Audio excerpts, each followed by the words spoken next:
Hi, I am Laurence Sabariaga and I will explain the balance and unbalanced load. We have two problems, one for balance and one for unbalance. So first problem will be unbalance. As you can see here, this is our circuit diagram, unbalance.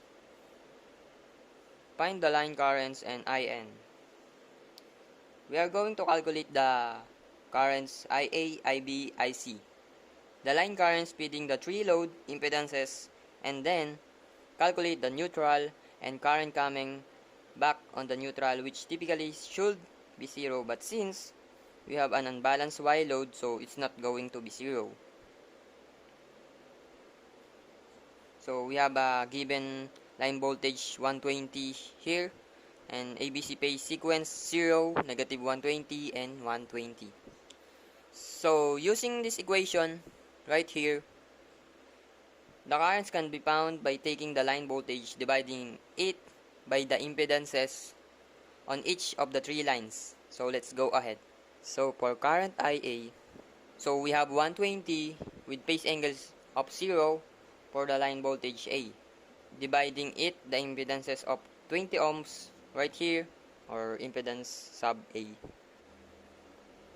That's also with phase angle of 0. The result will be 6 with phase angle of 0 amps. So convert this into rectangular form. So right here, this is the rectangular form, which is 6 plus J0 amps. So the next one is IB. Well, we have 120 volts and phase angle of negative 120 divided by its impedances sub B right here, 8 plus J5 ohms. 8 plus J5 ohms. Convert this 8 plus J5 ohms into polar form, and this is the polar form, 9.43 with phase angle of 32 degrees. So calculate this, and this will give us 12.73 phase angle of negative 152 amps.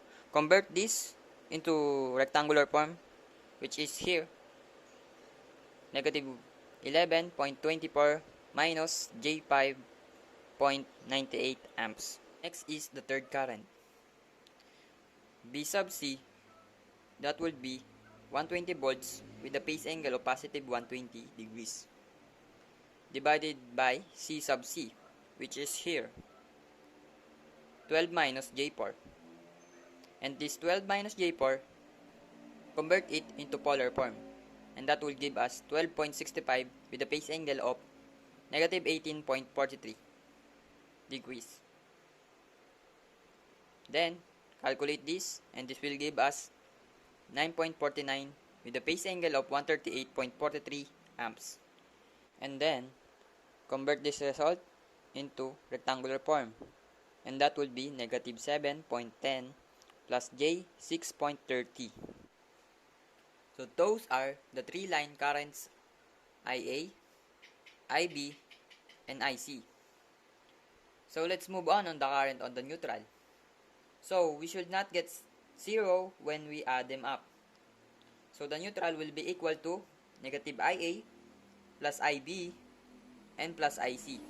And that will be negative 6 plus J0 plus negative 11.24 minus J5.98 plus negative 7.10 plus J6.30. And that will give us 12.34 minus J0.32. And that's our return current. And if you want magnitude and phase angle format, that will give us 12.34 with the phase angle of negative 1.49 degrees. And that's it. Ipapaliwanag ko po kung paano kunin yung problem na ito or isolve. So, ang unang problem po natin ay a 3-phase 3-wire 110 volts ABC system supplies a delta connection of 3 equal impedance of 5 angle 45 ohms. Determine the line currents IA, IB, and IC. Dito po meron po tayong balance load kung saan meron 110 volts and ABC sequence. So, ang hahanapin po natin ay line currents, which is yung IA, IB, and IC. So, para makuha natin yung line currents, kailangan mo natin kunin yung phase currents. So, ito po yung ABC sequence, location, or place. Angle 0, negative 120, and 120. So, una po is IAB. IAB is equal to DAB ZAB. So, since balance load po tayo, kaya yung impedances po natin ay equal lang. Yung ZAB, ZBC, and ZCA is magkakamukha lang, which is yung 5 angle 45 degrees. So, IAB is equal to 110 angle 0, which is dito po galing sa sequence, place, or location.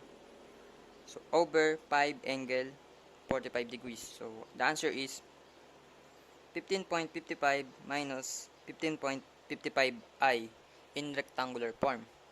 If we converted it to polar form, this is the answer, 22 angle 45 degrees ampere. So, next is IBC is equal to BBC ZBC over ZBC. So, 110 angle negative 120 over 5 angle 45 degrees. So, the answer is negative 21.25 minus 5.69i in rectangular form. So, in polar form, 22 angle negative 165 degrees ampere.